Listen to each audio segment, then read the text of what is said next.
Hi, Jamie. Hi, good morning. Good to see you again after a little break. It's been too long, and I'm glad we're Yeah. back. And it feels like I'm bubbling with excitement about today's podcast because I think there's so much to talk about, particularly your upcoming article for the journal, clinical neuropsychology practice. And the title being When Delay is a Category Error. And I think, it's Autism Awareness Month. This feels absolutely pertinent to that and thinking about developmental delay. What do we mean by that? It isn't just a neutral label, it's much more than that. And it reflects so many different assumptions about how development should progress. So over to you. What do you? Hi. It sounds a bit cheeky though, like, oh, this is my latest paper. Right. Well, you have But I so think many. I have written a lot, but a lot of what I've written has been rejected. And so um, the academy doesn't want to listen about gestalt processing or anything different. And so when this request came in, clinical neuropsychological practice, I Mhm. thought to myself about assessment instruments, right? And so when we talk about diagnosis, we're not, Cathy sits down with a child and says, "Oh yeah, you're a gestalt processor," and then we go forward from there, right? There are all sorts of assessments around, right? And it starts with autism usually, and because of the way the DSM is written, the assessment instruments used to classify autism are mainly around behaviors and speech. And so when it comes to that, we say, okay, here's these benchmarks. Mhm. And if a child is this old, then they must be doing these things. And if they're not doing that thing, they're delayed, right? And Yeah. or they're disordered or whatever. And so for me to take a step back as an educator and say, every time I receive a new student onto my caseload, I have access to their longitudinal data and I'm seeing patterns now. The longer I've been in education, in special education, I see the patterns, right? Here's the Mhm. pattern. In America, especially in California, children have access to public school at 2 years old. It's called transitional kindergarten. Then they go from that to pre-kindergarten, and then they go to kindergarten, right? And so there's this 3 year period where the system has a chance to assess the child, like, are you behaving normally? Are you saying the right things? Are you doing the right things in classrooms Mm. and stuff? And so oftentimes the system will judge the child as delayed. And so a team will be called, they'll make assessments, and they might say, oh, this child is developmentally delayed. And Mm. that is an eligibility for services. And then they carry that with them 2, 3 years. They get to kindergarten, and of course they've grown now. It's 3 years later. Mm. And they might be able to chat to somebody, but there's still behavioral issues. And Mhm. so the learning has caught up a little bit. And so the system will reassess. So every 3 years, we reassess. We do the psychological, the psychoeducational stuff. I do the academic stuff, whatever, with my children. And then the team gets together and say, okay, what do we see? What do we notice? What do we wonder?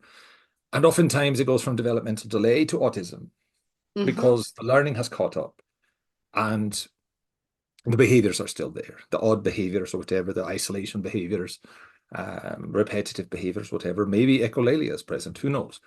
But it goes to autism.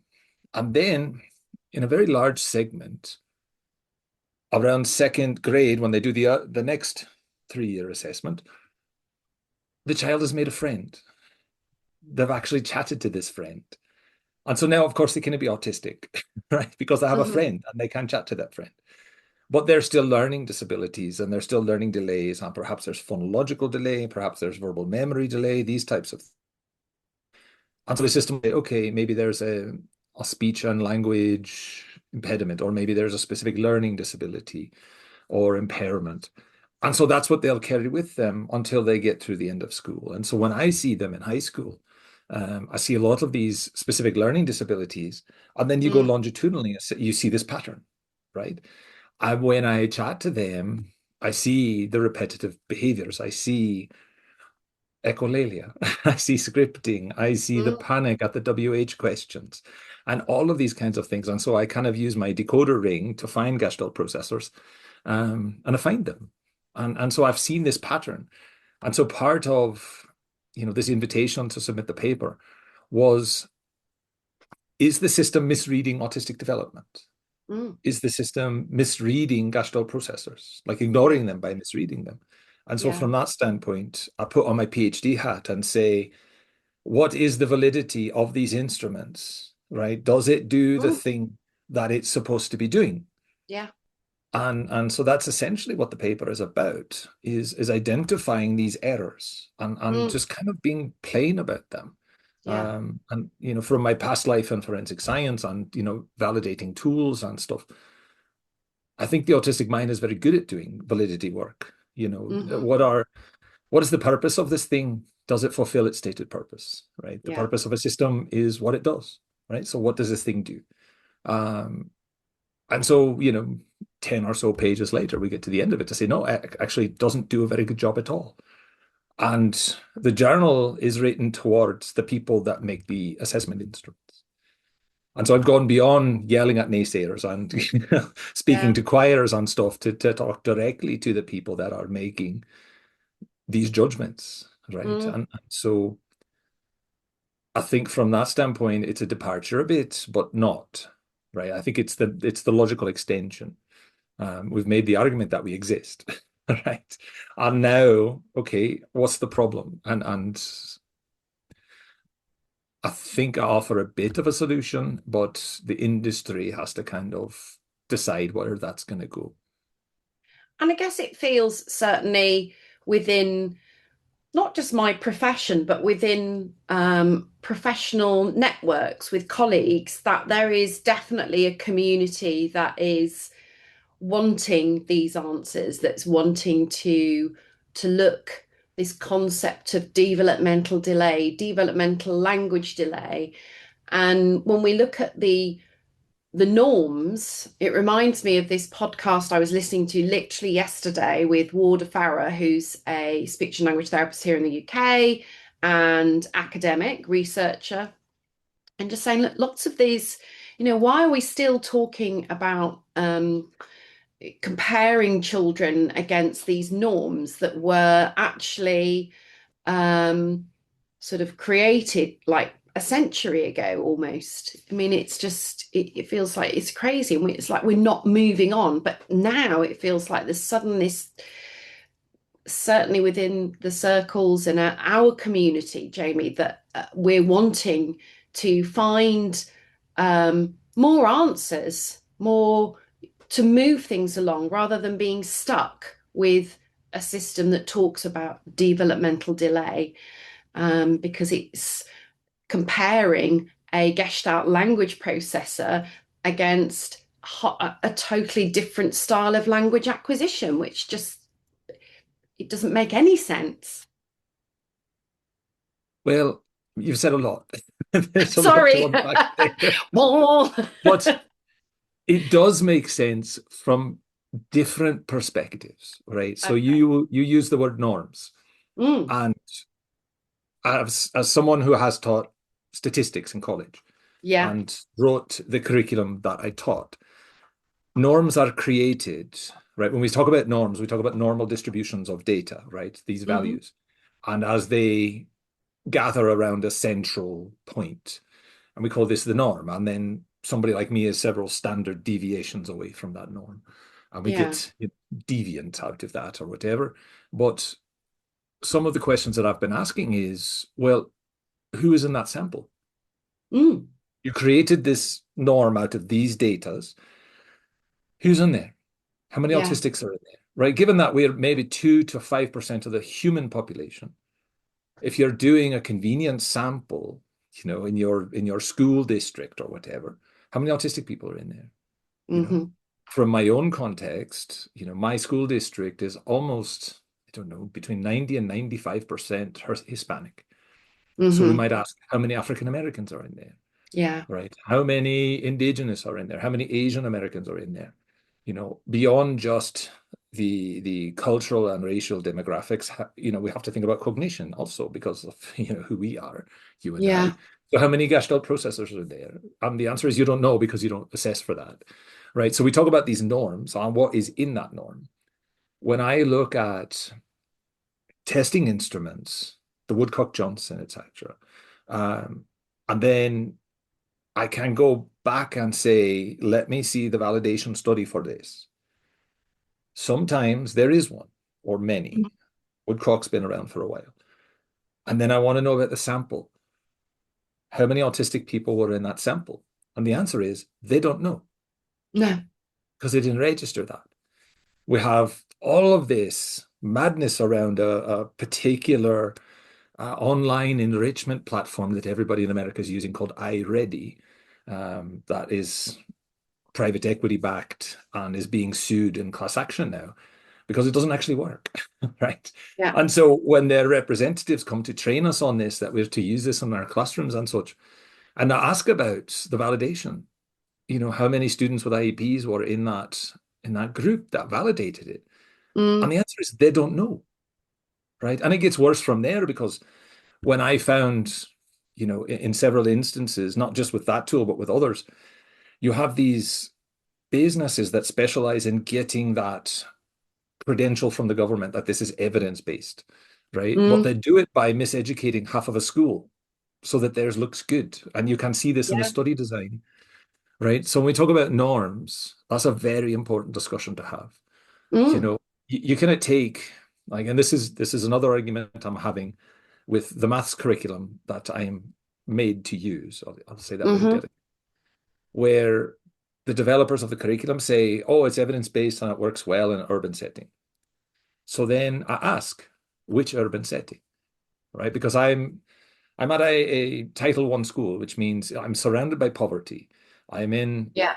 the neighborhood that has kind of the most poverty because this is where all the newcomers come, the refugees, the migrants. And so English is not the normal language. It's not the home language. And neither is Spanish for the most part. I mean, there's a lot of Mm. indigenous languages. So I ask, where was this done? And the answer is like suburban Idaho, suburban Iowa. Yeah. Like it's a slightly different thing than Mm. Los Angeles. And the demographic is totally different. The makeup is different. And then I ask about students with IEPs, and I get asked politely to move on. And therein lies the problem. And so when we say this is norm referenced, when we say this is evidence based, Mm. well, the norm does not include people like me, right? The evidence is not there that these things are effective for people like me. And when someone like me approaches these developers and approaches these wizards of smart or whatever you want to call them Mm. and says, all right, look, mate, this is the data that I have. Let's talk.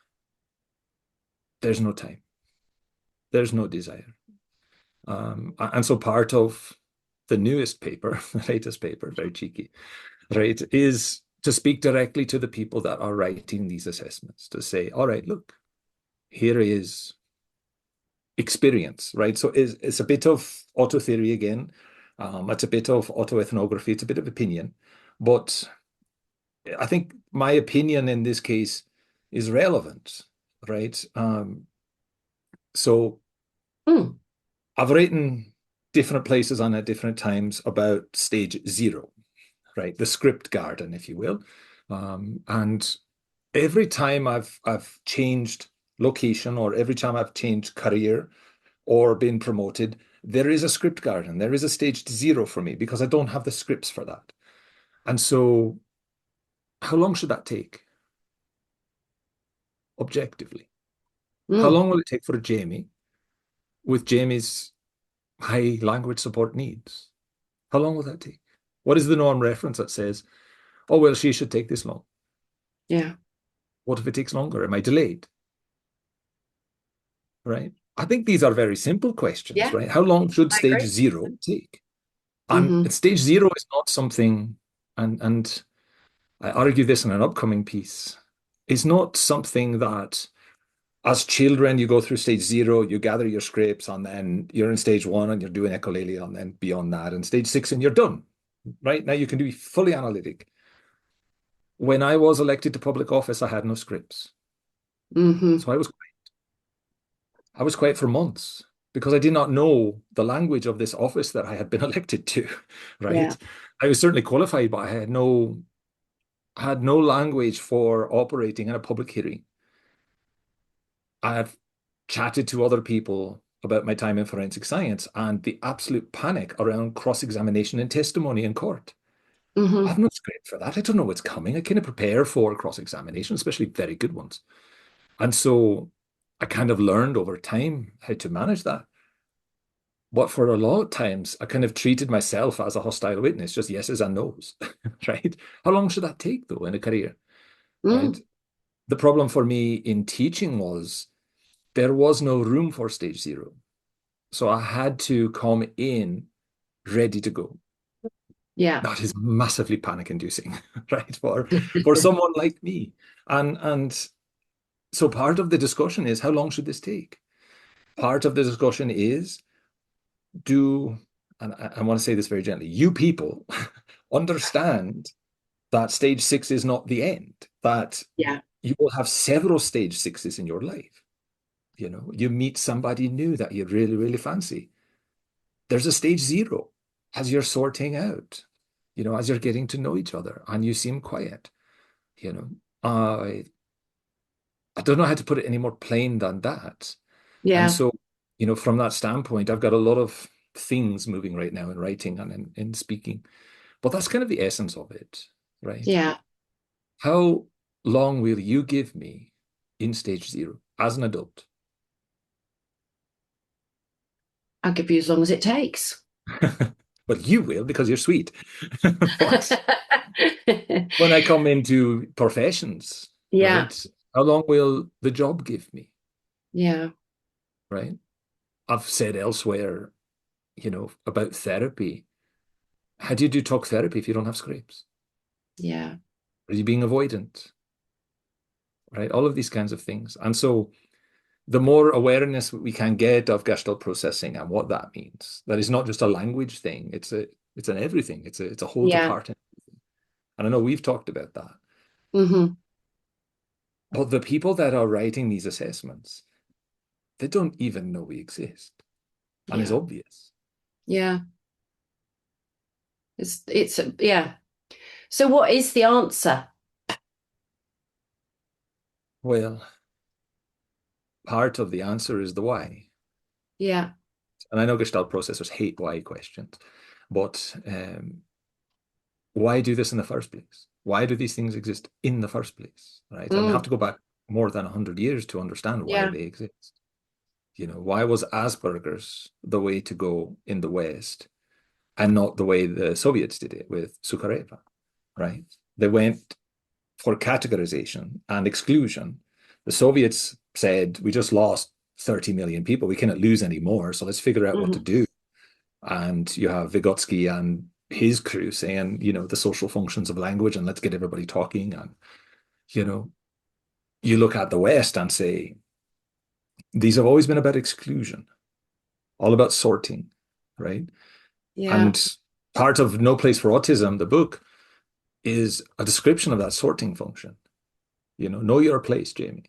Know your Mm. role. Shut your mouth, right? Yeah. You will Yeah. speak when Yeah. bidden, and that's that. And if we want your opinion, we'll give it to you. And so that book is kind of a writing against that. But things like in America the SAT test, the AP tests and stuff that we take are a sorting mechanism. And why do we need to do that? Hmm. Yeah. I agree completely. I think it's not valuing difference. This is that to me is just feels like the whole key is it's about you must fit into this box and but you don't, you're different, but it's not valuing that. And that's something that I think and I hope that there is a growing community that is looking for these answers, that is curious, that is wanting to look at different ways of evaluating, looking at different ways of explaining, of writing about autism, that um, acknowledges, validates you, for want of a better word. And I hope that, yeah, I hope that happens. I So, think from the standpoint of my practice as a mm, teacher, I mm, often tell parents when they're crushed, like we went for autism assessment and they said no. And I will say something like, let me guess, your child has a friend and they chat to your friend. Well, yeah. And so therefore they're not autistic. It's like, no, wrong. They're just growing up. That's all. That mm, does not change cognition, right? And so I say things like, I recognize what I'm seeing and I'm going to treat the child as such, and I'm going to provide the supports as such. So if the eligibility for services is other health impairment because they recognize ADHD, or it's specific learning disability because they recognize some kind of phonological processing mm, delay, whatever, or if it's emotional disability because they've been so traumatized by the system that yeah, they've shut down. To me, that eligibility for services does not matter. I want to support the child as they are. And mm, so when I do the longitudinal analysis, when I do the deep dive on their data and stuff, and I present my case of what I think is happening, I have yet to have a parent to say, no, you got it completely wrong, Jamie. And so from that standpoint, I tell them, like, I don't care what it says across the top, specific learning disability, whatever. This is the supports that I'm suggesting and will implement with your permission. And that's how we do it. We just treat every child and give them what they need. yeah. Individuality, uniqueness. Wow. Well, Jamie, it's been a really fascinating time today. And I feel like this is, mind I say that at the end of every single session that we have together, but this does definitely feels that we're going to continue this conversation, and can't wait for your latest article to be published. So we shall definitely be looking out for that. So until next week, I will see you. Thank you so much, and see you then. Yes, see you next week. Bye Bye. bye.